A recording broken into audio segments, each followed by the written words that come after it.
nahnu qaumun a'azzana Allah bil Islam, sisi ni watu Allah katupa izza kupitia Uislamu. Fa in ibtaghaina al-izzata fi ghairihi, ikiwa tutatafuta izza, nguvu, heshima, mafanikio, utawala, ustawi, tukiutafuta nje ya Uislamu, Allah atatudhalilisha. Hakika Uislamu ni dini iliyobeba mahasin, imebeba mazuri yote anayohitaji mwanadamu, na mwanadamu hahitaji usiokuwa Uislamu. Na ndiyo maana Allah tabaraka wa taala akamdhamu, akamsema vibaya anayetafuta heshima yake, anayefuata utaratibu usiokuwa utaratibu wa Uislamu, pale aliposema waman yabtaghi ghayra al-islam dinan falan yuqbala minhu wa huwa fil akhirati min al-khasirin. afa ghayra dini Allah yabghun wa lahu aslama man fi as-samawati wal ardi taw'an wa karahan wa ilayhi yurja'un.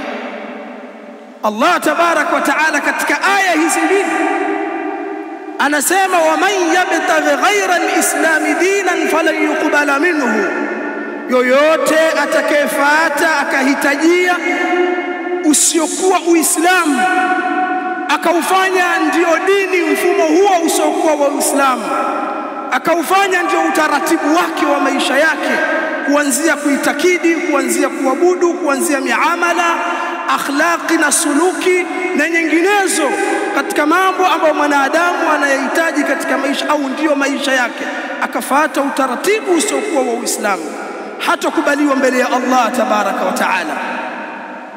Hawezi kukubaliwa kwa sababu utaratibu wa kuishi aliowekewa mwanadamu ni utaratibu ulioekwa ndani ya Uislamu.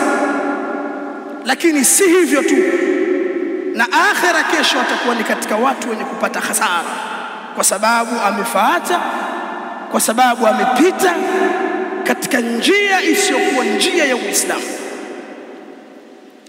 Izza ya Muislamu katika maisha yake yote ya dini yake ni kurudi katika Uislamu. Izza ya Muislamu katika dunia yake, katika tawala au kutawala, katika biashara, katika mavazi, katika nyenendo, mwanadamu anatakiwa aishi na afaate utaratibu wa Uislamu, na vinginevyo mwanadamu huyu ataishi dhalili kama walivyoishi watu madhalili kabla ya Uislamu. Baada ya Uislamu watu walikuwa aizza, wana nguvu. Na nyinyi mnajua Mtume Muhammad alayhi salatu wassalam alijenga izza kwa Waislamu. Waislamu walikuwa ni aizza, walikuwa wana izza, si hivi tulivyo sisi leo kwa sababu ya Uislamu. Na Mtume sallallahu alayhi wasallam alitumia njia mbalimbali katika kuueneza Uislamu, na katika njia kubwa aliyoitumia Rasul alayhi salatu wassalam ilikuwa ni njia ya taalimu, kuwafundisha watu dini. laqad manna Allahu 'ala al-mu'minin idh ba'atha fihim rasulan min anfusihim yatlu 'alayhim ayatihi wa yuzakkihim wa yu'allimuhum al-kitaba wal hikma wa in kanu min qablu la fi dhalalin mubin. Allah amewaneemesha sana waumini. Neema gani? Neema ya kuwapelekea mtume mwanadamu kama wao, anazisoma aya za Allah tabaraka wa taala, anawatakasa na machafu yote, wa yuallimuhum alkitaba wal hikma, na anawafundisha wao kitabu na hikma. Wa in kanu min qablu la fi dhalalin mubin, japokuwa kabla ya huyu mtume na haya aliyokuja nayo alayhi salatu wasalam, hawa watu walikuwa katika upotevu, walikuwa katika dhalal, upotevu wa wazi, walikuwa katika jahilia, walikuwa ni watu madhalili. Mtu amefikia kiwango cha kumuua mwanawe, mtoto wa kumzaa kwa kuogopea njaa. nadharia ya njaa ambayo leo imewajaa watu, wako tayari wauwe kwa sababu ya njaa. Watu walikuwa madhalili, mtu amuua mwanawe khashyata imlaqin, aogopea njaa. Watu walitolewa huko wakawa ni watu wana izza. Lakini bwana Mtume sallam alijenga izza hii kwa kuwafundisha watu kitabu na sunna, kuwafundisha watu aya za Allah, kuwafundisha maneno yake alayhi salatu wassalam. Watu wakaishi maisha ya kheri kabisa. Kwa nini? Kwa sababu Uislamu ni kheri. Uislamu ndio dini kamili ya mwanadamu. Mwanadamu hahitaji nje ya Uislamu. Afa ghaira dini llahi yabghun. Allah anauliza istifahamu ya inkari, hivi isokuwa dini ya Allah wanahitajia? Yani nyie mnahitajia demokrasia, nyie mnahitajia capitalism, nyie mnahitajia socialism, nyie mnahitajia hadhara ya kimagharibi, mnawahitaji wazungu muwaige nyinyi. Nyie mnahitaji mifumo yenu ya maisha mtazame kwenye ma-TV muige. Afa ghaira dini llahi yabghun. Uislamu hauja kufundisha itikadi, Uislamu hauja kufundisha ibada zako, Uislamu hauja kufundisha miamala yako ya biashara, Uislamu hauja kufundisha namna ya kurithi na kurithiana mpaka wende mahakamani ukatake pasu kwa pasu.